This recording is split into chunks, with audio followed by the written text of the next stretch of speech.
જય શ્રી કૃષ્ણ દર્શક મિત્રો, આપનું સ્વાગત છે અમારી યુટ્યુબ ચેનલ મયુરભાઈ પી શાસ્ત્રી ઓફિશિયલની અંદર. ઓમ શ્રી પરમાત્મને નમઃ. શ્રીમદ ભગવદ્ ગીતા પંચમ અધ્યાય કર્મ સંન્યાસ યોગ. અર્જુન ઉવાચ.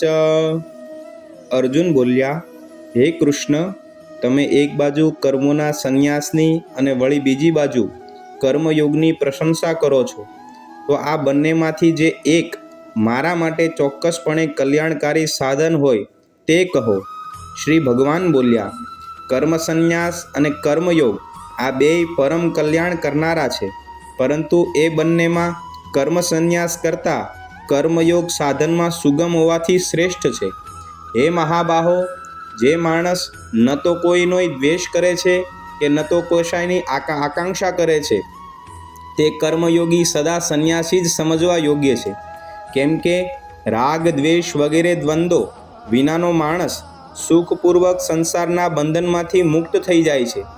ઉપર કહેલા સંન્યાસ અને કર્મયોગને બાળક બુદ્ધિના માણસો અલગ અલગ ફળ આપનારા કહે છે, ડાહ્યા માણસો નહીં.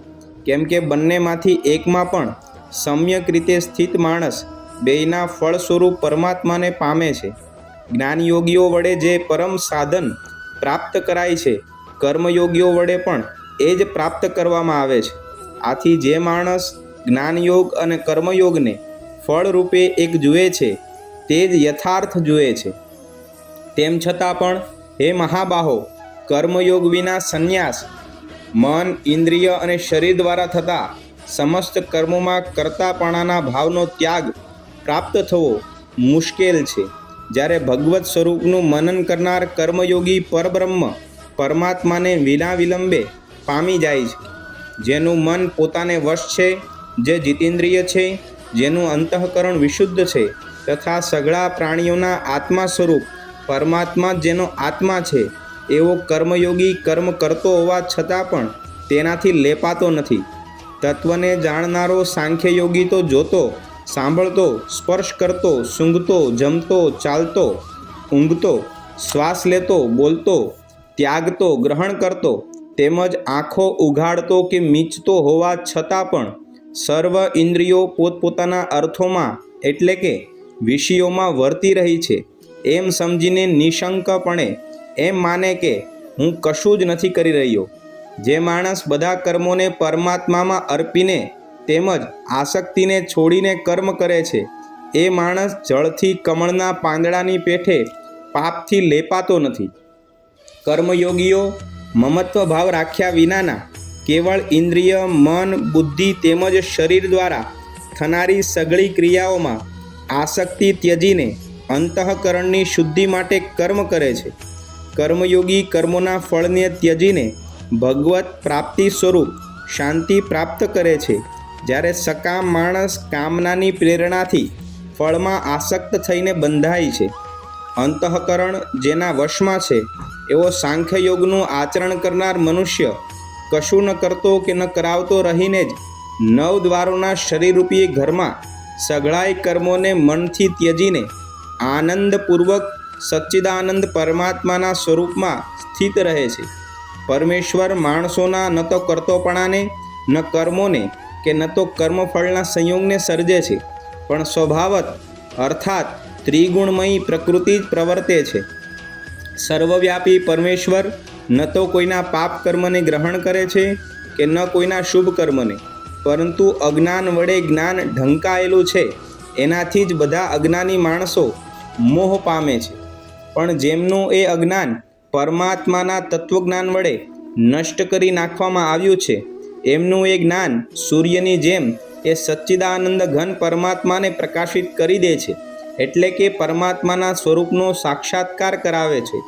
પરમાત્મામાં જેમનું મન તદ્રુપ થઈ રહ્યું છે, પરમાત્મામાં જેમની બુદ્ધિ તદ્રુપ થઈ રહી છે, અને સચ્ચિદાનંદ ઘન પરમાત્મામાં જેમની નિરંતર એકાત્મ ભાવે સ્થિતિ છે, એવા પરમાત્મા પરાયણ મનુષ્ય જ્ઞાન દ્વારા પાપ રહિત થઈને અપુનરાવૃત્તિને એટલે કે પરમ ગતિને પામે છે.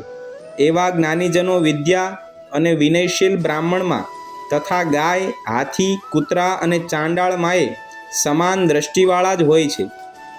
જેમનું મન સમભાવમાં સ્થિત છે તેમણે આ જીવંત અવસ્થામાં જ સકળ સંસાર જીતી લીધો છે. કેમ કે સચ્ચિદાનંદ ઘન પરમાત્મા નિર્દોષ અને સમ છે, માટે તેઓ સચ્ચિદાનંદ ઘન પરમાત્મામાં જ સ્થિત છે.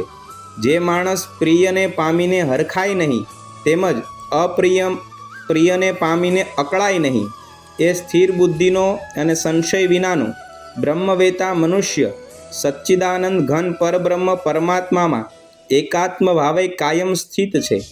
બહારના વિષયોમાં આસક્તિ વિનાના અંતઃકરણવાળો સાધક આત્મામાં સ્થિત જે ધ્યાનજનિત સાત્વિક આનંદ અને એને પામે છે, એ પછી એ સચ્ચિદાનંદ ઘન પરબ્રહ્મ પરમાત્માના ધ્યાન સ્વરૂપ યોગમાં અભિન્ન ભાવે સ્થિત માણસ અક્ષય આનંદને અનુભવે છે. જે આ ઇન્દ્રિય અને વિષયોના સંયોગથી ઉત્પન્ન થતા સર્વ ભોગો છે તે બધા જો કે વિષયી માણસોને સુખ સ્વરૂપ ભાસે છે તો પણ નિશંકપણે દુઃખના જ હેતુ છે. વળી આદિ અનંતવાળા એટલે કે અનિત્ય છે. માટે હે કૌંતેય, ડાહ્યો અને વિવેકી માણસ એમનામાં આસક્ત રહેતો નથી. જે સાધક આ મનુષ્ય શરીરમાં દેહનો નાશ થયા પહેલાં જ કામ ક્રોધમાંથી ઉદ્ભવતા વેગને સહેવા સમર્થ બની જાય છે, એ જ માણસ યોગી છે અને એ જ સુખી છે. જે માણસ અંતરાત્મામાં જ આનંદ અનુભવનારો છે, આત્મામાં જ રમનારો છે અને જે આત્મામાં જ જ્ઞાન સ્વરૂપ પરમાત્માનો અનુભવ કરનારો છે, એ સચ્ચિદાનંદ ઘન પરબ્રહ્મ પરમાત્માની સાથે એક્ય પામેલો સાંખ્યયોગી શાંત બ્રહ્મને પામે છે. જેમના સઘળા પાપ નષ્ટ થઈ ચૂક્યા છે, જેમના સઘળા સંશયો જ્ઞાન દ્વારા નિવૃત્ત થઈ ચૂક્યા છે, જેઓ સર્વ પ્રાણીઓના હિતમાં રત છે, તેમજ જેમનું જીતાયેલું મન નિશ્ચય ભાવે પરમાત્મામાં સ્થિત છે, એવા બ્રહ્મવેતા માણસો શાંત બ્રહ્મને પામે છે. કામ ક્રોધ વિનાના જીતેલા ચિત્તવાળા પરબ્રહ્મ પરમાત્માનો સાક્ષાત કરી ચૂકેલા જ્ઞાનીજનો માટે ચારેકોર શાંત પરબ્રહ્મ પરમાત્મા જ પરિપૂર્ણ છે. બહારના વિષય ભોગોનું ચિંતન કર્યા વિના તેમને બહાર ત્યજીને અને આંખોની દ્રષ્ટિને ભ્રમરોની મધ્યમાં સ્થાપીને તથા નાસિકામાં વિચરતા પ્રાણ અને અપવાન વાયુને સમ કરીને જેણે ઇન્દ્રિયો, મન અને બુદ્ધિને જીત્યા છે, એવો જે મોક્ષપરાયણ મુનિ ઈચ્છા, ભય અને ક્રોધ વિનાનો થઈ ગયો છે, તે સદા મુક્ત જ છે.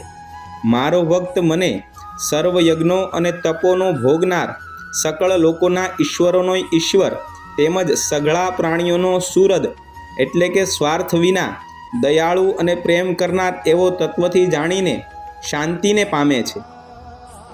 ઓમ તત્સદ ઇતિ શ્રીમદ્ ભગવદ્ ગીતાસુપનિષત્સુ બ્રહ્મ વિદ્યાયામ યોગશાસ્ત્રે શ્રી કૃષ્ણ અર્જુન સંવાદે કર્મ સંન્યાસ યોગ નામ પંચમો અધ્યાય. શ્રી કૃષ્ણાર્પણમસ્તુ. આવા નવા અમારા વિડીયો શ્રવણ કરવા માટે અમારી યુટ્યુબ ચેનલ મયુરભાઈ પી શાસ્ત્રી ઓફિશિયલને લાઈક કરો, કમેન્ટ કરો, શેર કરો અને સબસ્ક્રાઈબ કરો. જય શ્રી કૃષ્ણ.